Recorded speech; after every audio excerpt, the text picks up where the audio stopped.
नमस्कार। आज की इस खास चर्चा में आपका बहुत बहुत स्वागत है। आज हम एक ऐसे टॉपिक की गहराई में जाने वाले हैं ना, जो हम सबके घरों और परंपराओं में बहुत गहराई से बसा है, लेकिन आज के इस मॉडर्न टाइम में भी इस पर खूब बात होती है। जी हाँ, आज का हमारा विषय है काली नज़र। ये एक ऐसा शब्द है जो सदियों से हमारे परिवारों में सुना जाता रहा है, लेकिन आज हम सिर्फ सुनी सुनाई कहानियों तक सीमित नहीं रहेंगे। हम प्राचीन शास्त्रों और आज के मॉडर्न साइंस दोनों के ही नजरिए से इस पूरे कॉन्सेप्ट को डिकोड करने वाले हैं। तो चलिए जरा सोचिए, क्या कभी आपके साथ ऐसा हुआ है कि जिंदगी में सब कुछ एकदम परफेक्ट चल रहा हो और अचानक से सब गड़बड़ होने लगे, बिना किसी वजह के भयंकर थकान महसूस होने लगे, या घर में कोई छोटा बच्चा बस लगातार रोता ही जा रहा हो। ऐसे में अक्सर हमारे घर के बड़े बुजुर्ग कहते हैं ना, अरे इसे तो नजर लग गई है। लेकिन सोचने वाली बात यह है कि क्या ये सिर्फ एक अंधविश्वास है, महज एक इत्तेफाक है, या फिर इस तथाकथित काली नजर के पीछे कोई सॉलिड लॉजिक भी छिपा है। इसी बात को समझने के लिए चलिए आगे बढ़ते हैं। तो सबसे पहले आइए समझते हैं कि आखिर ये काली नज़र है क्या। देखिए, अगर हम सनातन परंपरा की बात करें तो दृष्टि दोष यानी काली नज़र को एक ऐसी स्थिति माना जाता है जहां कोई इंसान बहुत ही ज्यादा नेगेटिव इमोशंस जैसे कि जलन, गुस्सा या लालच के साथ किसी दूसरे व्यक्ति को देखता है। पारंपरिक तौर पर ऐसा माना जाता है कि ये जो एक्सट्रीम नेगेटिव इमोशंस है ना, ये एक तरह की अदृश्य ऊर्जा बन जाती है, और ये ऊर्जा सामने वाले की जिंदगी में मेंटल या फिजिकल लेवल पर बहुत उथल-पुथल मचा सकती है। मतलब ये सिर्फ कोई ख्याल नहीं है, बल्कि एनर्जी प्रोजेक्शन का एक बहुत ही पुराना और एस्टैब्लिश्ड कॉन्सेप्ट है। अब इस पूरे कॉन्सेप्ट को हमारे वेद, पुराण और आज का विज्ञान कैसे देखते हैं, इस पर एक नज़र डालते हैं। अब यहाँ जो बात वाकई दिलचस्प है ना, वो ये है कि हम दो बिल्कुल अलग अलग युगों की सोच को आमने सामने रख रहे हैं। एक तरफ गरुड़ पुराण है, जो बहुत ही साफ शब्दों में कहता है कि ईर्ष्या और नकारात्मक भावनाएं इंसान के जीवन और उसके आसपास के माहौल को बहुत गहराई से इम्पैक्ट करती हैं, और इसीलिए वातावरण की शुद्धि बहुत जरूरी है। और दूसरी तरफ हमारी मॉडर्न साइंटिफिक साइकोलॉजी भी लगभग यही बात कह रही है। मनोविज्ञान के हिसाब से अगर कोई इंसान लगातार डर, स्ट्रेस और नेगेटिविटी के बीच रहता है, तो इसका सीधा असर उसके शरीर और दिमाग पर पड़ता है ना कमाल की बात? कैसे हमारे प्राचीन ग्रंथों ने उसी नेगेटिव माहौल की बात की थी जिसे आज हम साइकोलॉजिकल इम्पैक्ट के रूप में समझते हैं। अगर हम थोड़ा और गहराई में जाएं, तो अथर्ववेद में नेगेटिव फोर्सेस और उनके मानसिक प्रभावों के बारे में बहुत क्लियरली बताया गया है। वहां डर और बीमारियों से बचने के लिए रक्षा मंत्रों का उपयोग मिलता है। वहीं स्कंद पुराण में आसपास के वातावरण को शुद्ध रखने पर बहुत जोर दिया गया है, जिसके लिए कपूर जलाना और अग्नि का इस्तेमाल बताया गया है। और अगर हम इसे आज के साइंस के नज़रिए से देखें, तो साइंस भी ये मानती है कि हमारी जो इमोशनल एनर्जी है, वो हमारे आसपास के मेंटल स्पेस को सच में बदल सकती है। तो देखा जाए तो दोनों ही दृष्टिकोण अंत में इंसान के दिमाग और उसके आसपास के माहौल के गहरे कनेक्शन की ही बात कर रहे हैं। तो चलिए अब बात करते हैं कि इस काली नज़र के मुख्य संकेत या लक्षण क्या माने जाते हैं। आपने अक्सर देखा होगा कि छोटे बच्चों को लेकर हमारे घरों में खास सावधानी बरती जाती है।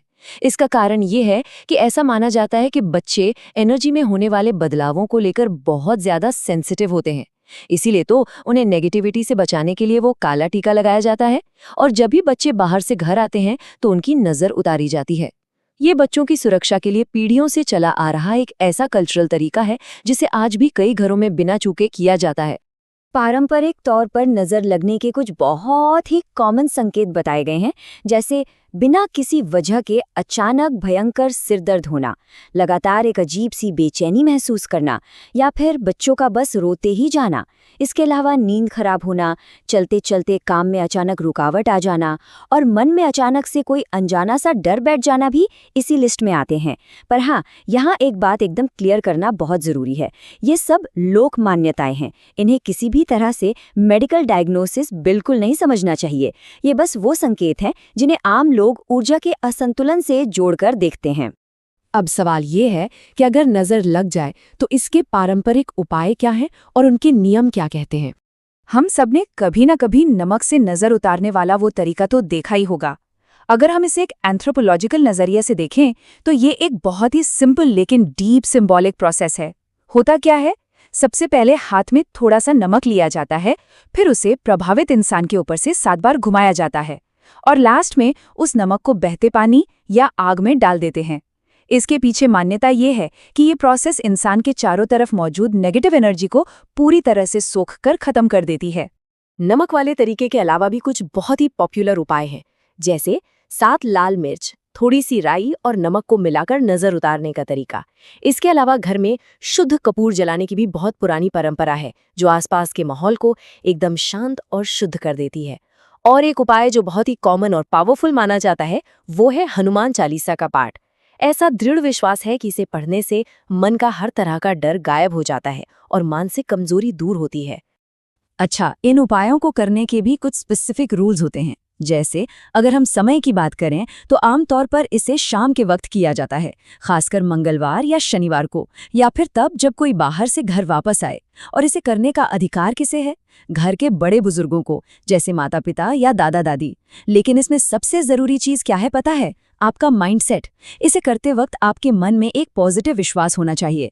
इसका मकसद किसी तरह का डर या अंधविश्वास फैलाना नहीं है, बल्कि विशुद्ध रूप से ऊर्जा को वापस बैलेंस करना है। और इसी बैलेंस को समझने के लिए हम आते हैं अपने अगले हिस्से पर, संतुलन और आध्यात्मिक समाधान। तो यहाँ सबसे क्रूशल पॉइंट ये है कि हमें किन गलतियों से हर हाल में बचना है। देखिए, हर छोटी बड़ी बीमारी या परेशानी का ठीकरा काली नज़र पर फोड़ देना ये सबसे बड़ी भूल है। किसी भी हालत में एक प्रोफेशनल डॉक्टर की सलाह को इग्नोर नहीं करना है। और हाँ, इन सब के चक्कर में नकली तांत्रिकों या ढोंगियों के झांसे में तो बिल्कुल नहीं आना चाहिए। मन में बिना वजह का अत्यधिक डर पालना या एक बैलेंस्ड सोच रखने की बजाय सिर्फ अंधविश्वास फैलाना, ये ऐसी चीजें हैं जिनका सनातन धर्म में कोई स्थान नहीं है, क्योंकि हमारी परंपरा हमें हमेशा संतुलन सिखाती है। इस तरह की नकारात्मकता से बचने का सबसे सॉलिड तरीका है अपने आसपास एक बहुत ही पॉजिटिव माहौल बनाना। इसके लिए कुछ बहुत ही आसान डेली स्पिरिचुअल प्रैक्टिसेस हैं, जैसे रोजाना घर में दीप जलाना, नियमित रूप से मंत्रों का जाप करना और अपनी सोच को हमेशा पॉजिटिव रखना। अपने घर को एकदम साफ और सात्विक रखिए और रोज कपूर या धूप जलाइए। ये वो छोटे छोटे कदम हैं जो आपके घर को एक इतने पॉजिटिव एनर्जी जोन में बदल देते हैं जहां किसी भी तरह की नेगेटिविटी के टिकने की कोई गुंजाइश ही नहीं बचती। और ये बात आज की हमारी इस पूरी चर्चा को एकदम परफेक्टली समराइज करती है। एक तरफ हमारा पारंपरिक दृष्टिकोण है जो काली नज़र को इंसान पर पड़ने वाले मेंटल, एनर्जेटिक और स्पिरिचुअल इम्पैक्ट की तरह देखता है, और दूसरी तरफ है वैज्ञानिक दृष्टिकोण जो इसे हमारी वेलबींग पर पड़ने वाले साइकोलॉजिकल और इमोशनल इम्पैक्ट की तरह समझता है। तो आप चाहे इसे जिस भी नज़रिए से देखें, दोनों ही इस बात को पूरी तरह स्वीकार करते हैं कि हमारे आसपास का जो इमोशनल और एनर्जेटिक माहौल है ना, वो हम पर बहुत गहरा असर डालता है। तो दोस्तों, चाहे हम प्राचीन ग्रंथों की बात करें या आज के मनोविज्ञान की, एक बात तो तय है, एक पॉजिटिव माहौल ही एक बेहतर जिंदगी का निर्माण करता है। तो आज के इस दौर में सबसे बड़ा और विचार करने वाला सवाल यही है कि हम इस दुनिया में किस तरह की एनर्जी भेज रहे हैं।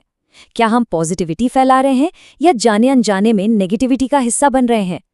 इसी एक गहरे विचार के साथ आज की इस चर्चा को हम यहीं समाप्त करते हैं। हमारे साथ जुड़ने के लिए आपका बहुत बहुत धन्यवाद।